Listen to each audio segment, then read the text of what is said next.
শীত এখনো কাটেনি, কিন্তু অ্যামস্টারডামে যেন আগেই চলে এসেছে বসন্ত। রঙিন টিউলিপে ভরে উঠেছে শহরের মিউজিয়াম প্লেন স্কয়ার। নেদারল্যান্ডসের ন্যাশনাল টিউলিপ ডে উপলক্ষে শনিবার এখানে আয়োজন করা হয় এক ব্যতিক্রমী উৎসব। ডাচ টিউলিপ চাষিরা বিনামূল্যে বিতরণ করেন প্রায় 2 লাখ টিউলিপ ফুল।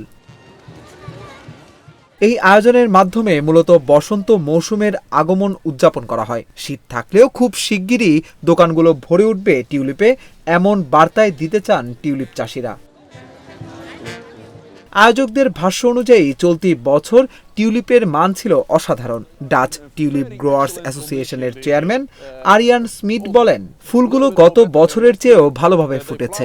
সূর্যের আলোয় টিউলিপের সৌন্দর্য ছিল চোখে পড়ার মতো। উৎসবে অংশ নিতে আসেন স্থানীয় বাসিন্দা ও বিদেশিরা। প্রথমবার টিউলিপ দেখতে এসে অনেকেই একে অসাধারণ অভিজ্ঞতা হিসেবে বর্ণনা করেন।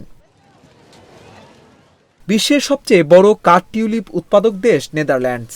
আয়োজকদের তথ্য অনুযায়ী শুধু 2025 সালেই দেশটি উৎপাদন করেছে প্রায় 200 কোটি টিউলিপ ফুলের ডাটা। অভিষেক তরফদার, অঞ্জন, ইন্ডিপেন্ডেন্ট ডিজিটাল।